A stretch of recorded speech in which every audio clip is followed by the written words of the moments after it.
How do I know if I have the right to work in the UK? This is a super common question that a lot of international students get confused by, because as an international student, you do have the right to work part-time, 20 hours a week during term time, and also full-time during your school holidays. The simple answer is, if you're not a British citizen, then you probably don't have the right to work in the UK. A lot of times when companies are asking this, they're talking about, over the course of the next 2 or 3 years for a training contract, a graduate contract, something like that.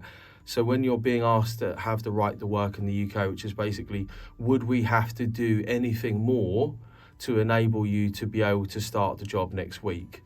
And as an international student, the answer is inevitably yes. So I would always assume that you do not have the right to work in the UK. Depending on the length of the contract, if you're on a graduate route, you could potentially say that you do have the right to work in the UK, but I would always double check with your employer. The one thing that you want to avoid about this is that if you, I wouldn't say lie, but out of ignorance, you say that you do, you get all the way to the end, then once you get a contract, you say, oh, I need a working visa, and they'll just say, well, this was pointless. We already asked you if you had the right to work in the UK and you don't.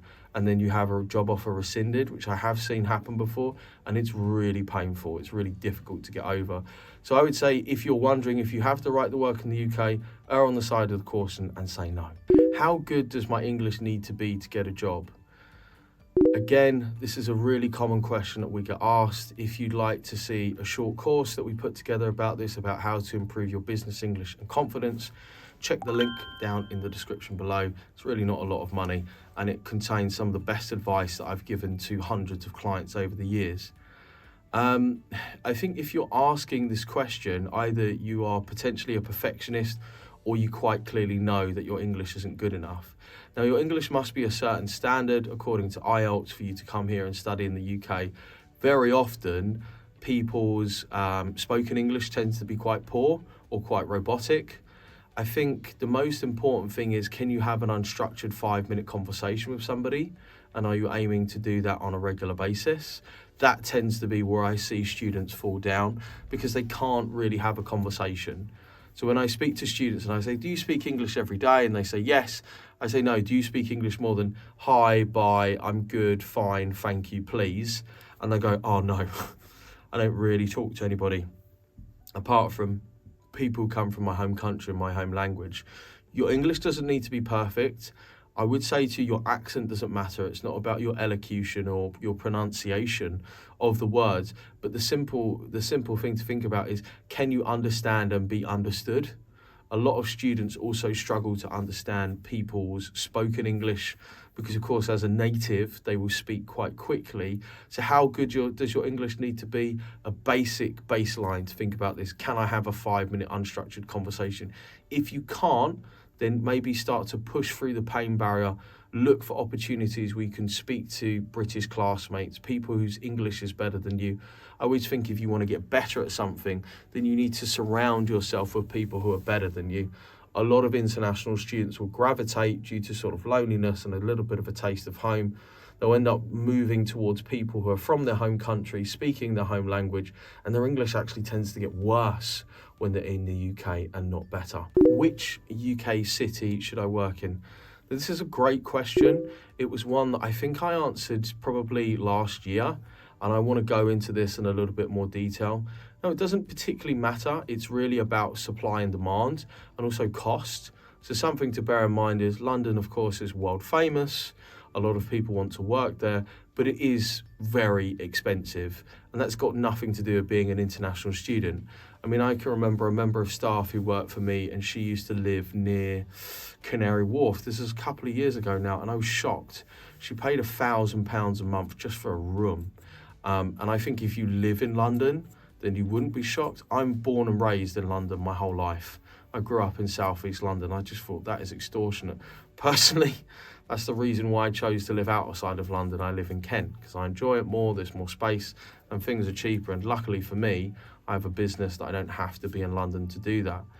And the thing to think about here is that as you move further north, up from, say, London to Edinburgh, Edinburgh is also quite expensive. Things do get cheaper. And we've seen this with big businesses, PwC and HSBC moving to Birmingham, Bank of America and JP Morgan being based out of Cheshire, Morgan Stanley, and I mean their operations departments, Morgan Stanley basing themselves outside of Glasgow.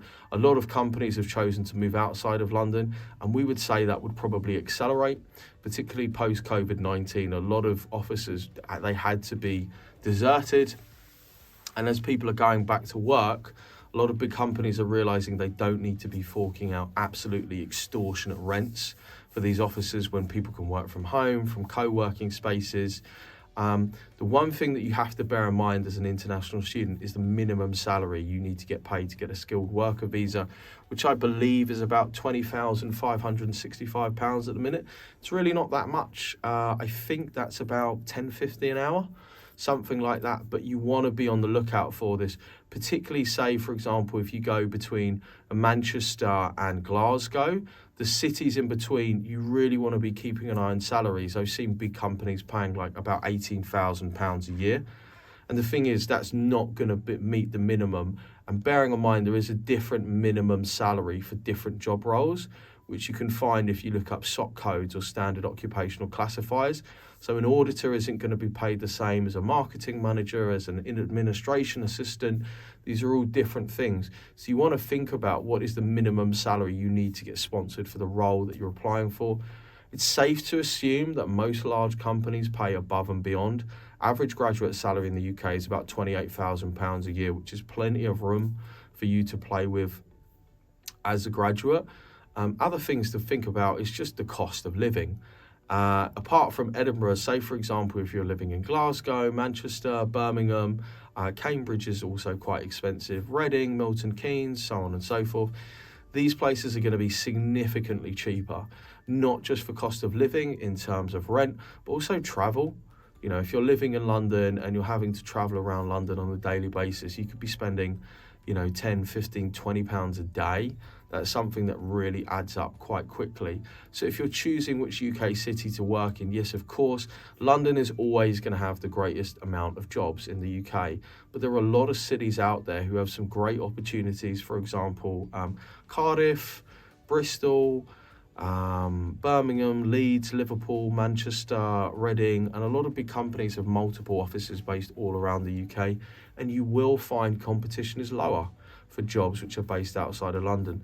That's something important to bear in mind when you're thinking about deciding where you want to work.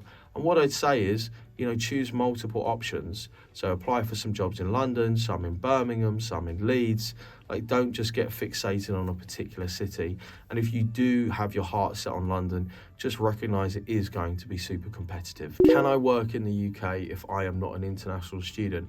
Now, I know that there are a lot of people who watch this channel who are based abroad, whether that be in India, Canada, the United States. We have subscribers and fans from all around the world. Hello. And what I'd say to you is you could, but it is incredibly unlikely. We've covered this before in other questions where people said, well, look, I'm applying for jobs outside of the UK, and we get inquiries every single day from people around the world who say, I've got X amount of experience in Y industry, and I've been applying for jobs from my home country and nobody is accepting me. And the fact of the matter is, why would they? I mean, if I was from the UK and trying to apply for jobs in India, I would face exactly the same problem, because you have to think about things from the mind of your employer. If they're advertising for a job, then they want somebody to start as soon as possible. And that's not going to happen if you're based in another country. You're going to have to go through the process of getting sponsored, getting your documentation done. And in the meantime, they could have had somebody working for them for a month or two. So though it is possible for you to work that, I would have to share with you that after speaking to, I would say probably over 40,000 students and professionals, I've never come across somebody who's been able to successfully do that. I mean, I'm not saying that means it's impossible, but it does make it statistically highly unlikely. We have the same advice whenever we get out of country applications for help. We always say to them, look, when you're based in the UK, when you're studying, get back in touch with us, because otherwise there's really not a lot that can be done, and it becomes a little bit of a pipe dream, and we see a lot of people waste quite a lot of time trying to do that. Does my master's degree grade matter? Truthfully, no, it doesn't matter at all. What matters most is that you pass your master's. Pretty much every large employer that we deal with is only concerned, if at that, with your bachelor's degree grade. So you'll have certain companies who will accept a 2-1 and up or a 2-2 and up, which in the UK a 2-2 is 50 to 60% or 50 to 59%, and a 2-1 is 60 to 69%, right?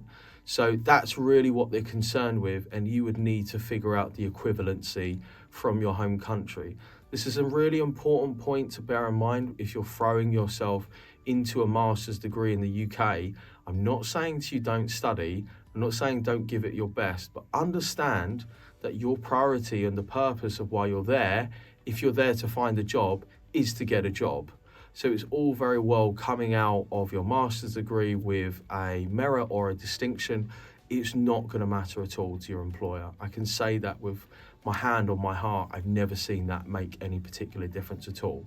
What I have seen is an international student who just completely burns themselves out trying to pursue this perfect grade for their master's degree, and then they're left thinking, well, that didn't matter anyway. So just bear that in mind, that probably a pass is good enough. It's going to make your life a little bit more stress-free, and you're going to have more time to look for a job. What degree should I study? We get asked this question all of the time because we have a lot of students who want us to give advice or provide some form of educational consultation. It's not something that we have ever done. It's probably not something that we plan to do. We realise that educational agents vary in quality wildly. It's a highly competitive and lucrative marketplace. And also that, to be frankly honest with you, a lot of universities lie about how many people get employed, because there are different advertising standards across the world. And we have seen some really wild claims that they would never be able to do here in the UK. For example, 97% of our students get a job after passing. Yeah, but they don't say where and in what time frame. You know, just little tricks like that I personally think is a little bit underhanded. Obviously, they do operate within the laws of the country. If you're thinking about what degree to study, just think about the skills that you're going to need for the job that you're going to do. And also for the job that you want to do, is there an adequate demand for that job in the UK? And is there a short supply of students who are going to do that job? For myself personally, I think that any job that really helps you to develop a hard skill, like computer science, some math-based degrees, something from STEM is also always a good shout. But we see a lot of difficulties with people who study engineering degrees, where they're not actually able to get an engineering role afterwards. Why? Because there is actually a sufficient supply of people to do those roles, or there is not an enormous demand, as opposed to tech, as opposed to coding, software engineering.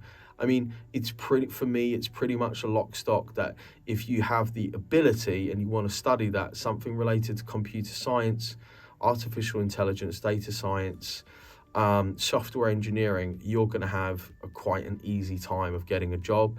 If you're applying what you've learned into practice, producing a portfolio, going to hackathons, engaging in networking, employers are going to rip your arm off. Other roles, not so much. So just think about that when you're choosing what degree to study. Is this actually going to be useful? And is there actually going to be a sufficient number of employers? Is there a skills shortage of this? As reported in the news, rather than a lot of people tend to go on the shortage occupation list. But in all honesty, these are for people who already have experience. So if you don't have 3 to 5 years experience, I wouldn't pay that much attention to Seoul. Can you recommend what university I should study at? No, in all honesty. Personally, whenever we do provide recommendations to clients because they want to extend their visa, I always tend to say, pick a master's that's cheap and cheerful, that's going to get you the visa that you need, get you the graduate route, and just look at it as quite an expensive visa. I think, again, this relates to my answer to what degrees should you study. There are good universities out there. There are, in my personal experience, there are a lot of really poor universities out there who really don't provide sufficient information and support for international students. because they may have a careers advisor who has to service 1,000 students, 5,000 students. I think the universities that come to mind that I know provide really good support are probably Oxbridge, LSE and Manchester. They're the ones that are regularly mentioned to me by their students, and they say, oh, the support that I've received has been absolutely fantastic. And there are a lot of universities who are just poor, if not substandard, in terms of their customer service and helping students bridge that gap between studies and then employment. Guys, I hope you enjoyed this video. Wish you the best of luck about your interview. Don't forget, we release 3 videos a week. There's plenty more past the interview videos coming for world famous companies. Subscribe to the channel. Make sure you get notifications signed up. Hit a like on this video and drop us a comment down below on what video you'd like us to see next. Bye.